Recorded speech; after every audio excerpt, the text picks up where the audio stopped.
ಬೆಳಗಾವಿಯ ಅಧಿವೇಶನದಲ್ಲೂ ಸಮಸ್ಯೆಗೆ ಸಿಗ್ತಾ ಇಲ್ಲ ಉತ್ತರ ಕರ್ನಾಟಕದ ಬಗ್ಗೆ ಚರ್ಚೆಗೆ ನಾಯಕರು ಮೀನಾಮೇಷವನ್ನ ಎಣಿಸ್ತಾ ಇದ್ದಾರೆ.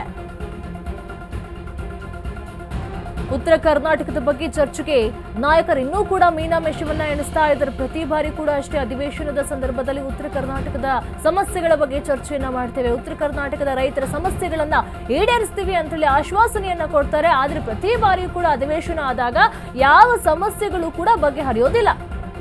2 ವಾರ ಆಯ್ತು ಸ್ಟಾರ್ಟ್ ಆಗಿ, ಇಲ್ಲಿವರೆಗೂ ಕೂಡ ಯಾವ ಸಮಸ್ಯೆಗಳಿಗೂ ಕೂಡ ಪರಿಹಾರ ಸಿಗ್ಲಿಲ್ಲ. ಉತ್ತರ ಕರ್ನಾಟಕದ ಬಗ್ಗೆ ಚರ್ಚೆ ಅಪೂರ್ಣ ಸಾಧ್ಯತೆ ಇದೆ. ಹಾಗಾದ್ರೆ ಚರ್ಚೆ ಹಾಗೂ ಸಮಸ್ಯೆಗೆ ಪರಿಹಾರ ಯಾವಾಗ ಸಿಗುತ್ತೆ? ಯಾವಾಗ್ಲೂ ಕೂಡ ಇದೇ ಹಾಡು, ಉತ್ತರ ಕರ್ನಾಟಕದ ರೈತರ ಸಮಸ್ಯೆಗಳನ್ನ ಬಗೆಹರಿಸ್ತೀವಿ ಅಂತ ಹೇಳ್ತಾರೆ. ಆದ್ರೆ ಯಾವ ಅಧಿವೇಶನದಲ್ಲೂ ಕೂಡ, ಪ್ರತಿ ಬಾರಿ ಅಧಿವೇಶನ ಆದ್ರೂ ಕೂಡ ಅಲ್ಲಿ ಯಾವ ರೈತರ ಸಮಸ್ಯೆ ಬಗ್ಗೆನೂ ಕೂಡ ಪರಿಹಾರವನ್ನ ಕೊಡೋದಿಲ್ಲ.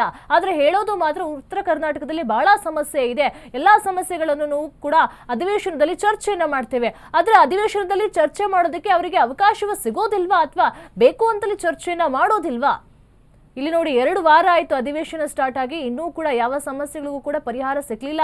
ಇನ್ನೂ ಕೂಡ ಚರ್ಚೆಯನ್ನ ಮಾಡ್ತೀವಿ ಅಂತ ಹೇಳ್ತಾ ಇದ್ದಾರೆ. ಹಾಗಾದ್ರೆ ನಿಜವಾಗ್ಲೂ ಇವರು ಚರ್ಚೆಯನ್ನ ಮಾಡ್ತಾರೆ ಎನ್ನುವಂತ ಪ್ರಶ್ನೆ ಕೂಡ ಮೂಡ್ತಾ ಇದೆ. ಪ್ರತಿ ಬಾರಿ ಅಧಿವೇಶನದಲ್ಲೂ ಕೂಡ ಮೊದಲು ಮೇನ್ ಥೀಮ್ ಇಟ್ಕೊಳ್ಳೋದೇ ಇಲ್ಲ, ಉತ್ತರ ಕರ್ನಾಟಕದ ಸಮಸ್ಯೆ ಅಂತಾನೆ ಇಟ್ಕೊಳ್ತಾರೆ.